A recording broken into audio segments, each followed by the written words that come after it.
11:09 pronostikoak betez, 22-17 irabazi dio Altuna hirugarrenak Javi Zabalari, Donostiako Atano hirugarrena pilotalekuan jokatutako Lauterdiko San Fermin torneoko bigarren finalerdian. Gogora ezagun, batetik Altunak astelenean irabazi egin ziola Pello Etxeberriari Mungian, eta Zabalak igandean Joseba Ezkurdiari partidari buelta eman ostean irabaztea lortu zuen. Hasieratik,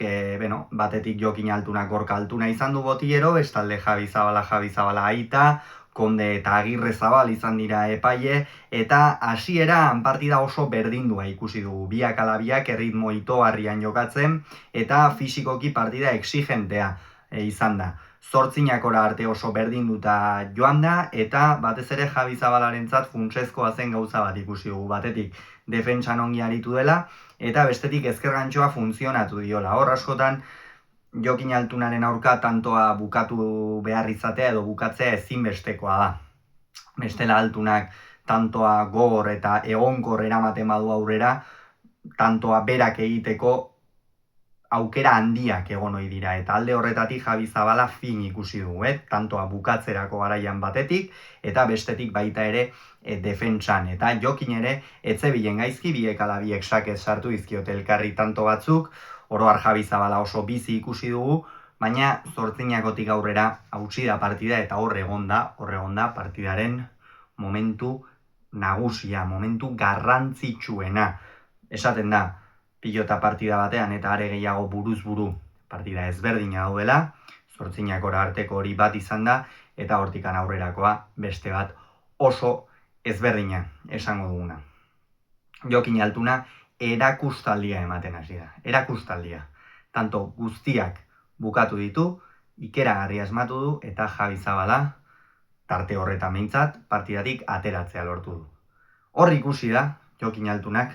beste behin ere, zenolako esperientziarekin jokatu den. Ikeragarria izan da, amezketako aurrelariak hasieratik bukaerara arte jokatu duen partida, baina batez ere 8 horretatik aurrera egin duen partida aipagarria, oso aipagarria izan da, partida bikaina jokatu du hortikan aurrera, denetik egin du txokoan, Zabalean, dejadaz, eta Javi Zabala partidatik erabat atera du. Ikusi eten genuen tanto bat amaitzen zemakoitzean Javi Zabalaren keinuak geroz eta frustrazio handiagokoak zirela, egia da, joan den astean Joseba Ezkurdiaren aurka ere une batzuetan alako zerbait pasazitzaion, pilotari adierazkorra da, keinu adierazgarriak egiten ditu, beroa da, baina Javi Zabalak duen beste gauza on bat, eta azken urteetan batez ere asko ikasi duena,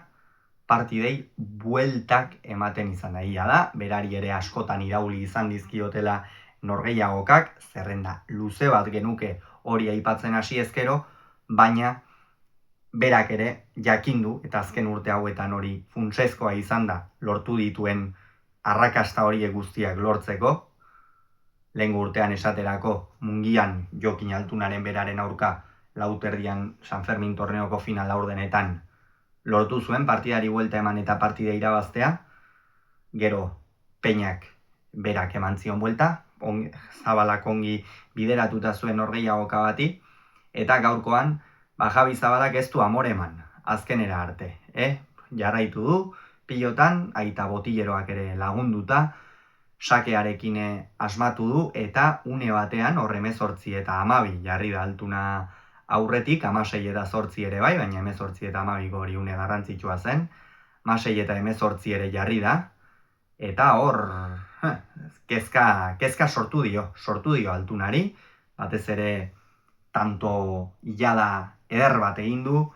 Jokin Altuna ere pixkanaka urduriago jartzen ari zen, etenaldia ere eskatu behar izan dute Altuna lehengusuek, eta hor izan da, une horretan hain zuzen ere, asmatu duena, Javi Zabalak, eta partida berdintzeko zorian izan da, baina Jokin Altuna askotan izan da alako egoeretan, esperientzia du, alako egoeren aurrean, eta ez dakikildu, eta horren ondorioz, 17 eta 19 zioa zela, zer egin du? Sekulako gaintxoa jo du, eta hor ja da, partida erabakita utzi du hortikan aurrera Javi Zabalak ez du beste tantorik egiterik izan, urrengo biak ere altunak berak egin ditu, eta azkenerako 22 eta 17 Jokin Altuna 2 urteren buruan berriro ere Lauterdiko San Fermin torneoko finalean izango da, 5. txapelaren bila joango da, eta oraingoan ere, 2022ko horretan bezala, okerrez padiman, 2022koan izan zen, Unai Lasoren aurka arituko da beste behin ere, egia esan, badakigu, bi pilotari hauek dira egungo izar nagusiak, kuadro profesionalean, euren arteko partidek beti ikusmin berezia sortzen dute, eta hilaren 7an ez da gutxiagorako izango, nekez beteko da Nafarroarena, ez dut uste behintzat beteko denik, baina hortxe izango dira, Jokin Altuna, batetik eta bestetik berriz, Unai Laso eta Javi Zabala zer esan, meritua du Zabala Lauterdian egiten ari denak, Dari hori irabazizion, partidari buelta emanez, Ezkurdiari ere irabazizion, partidari buelta emanez, gaur Altunaren aurka. Altuna estutu du une batez, beste une batez ere, baina azkenerako Amezketarra bere ganatu du garaipena. Baina aipatu behar da, aipatu genuen Lauterdian Peio Etxeberriaren aurka jokatu zuen final horretan, aipatu behar da Javi Zabala Lauterdian egiten ari den lana. Lan bikaina egiten ari da, azken urteetan gainera gehien nabarmentzen ari den modalitatea horixe ari da izaten, Lauterdikoa, buruz burukoan eta binakakoan baino gehiago ari da nabarmentzen gainera, eta ikusten da, gustukoa duen espezialitatea dela, honen irabaztea ere lortu du, Altunari irabazi dio, Peio Etxeberriari irabazi dio, Peñaren aurka hortxe txapela lortzeko zorian izan zen, baina lortu du nola bai Lauterdian egonkortzea, lortu du Lauterdian errespetu handia ematen duen pilotaria izatea, eta hori garrantzitsua da, Javi Zabala bezalako pilotari batentzat berazari ere bejon deiola. Eta Jokin Altunaren inguruan zer esan, beste final bat, San Fermin torneoan, ez da gizen bagarrena duen, hori behiratu beharko litzateke, baina kontua kontu, Amezketarrak beste behin ere erakutsi du zenolako pilotaria den, ze klasetako pilotaria den, goi mailako izarra dela, eta beste final batean, hortxe ikusiko dugu, Jokin Altuna 3. Gogoratu beraz,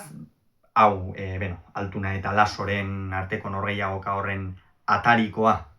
astelenean izango duzue, asteartean izango da finala, astelehen arratsalde partean edo pentsatzen dut grabatu eta zuzenean igoko dugula, eta bestalde berriz, finalaren analisia asteartean zuzenean ez,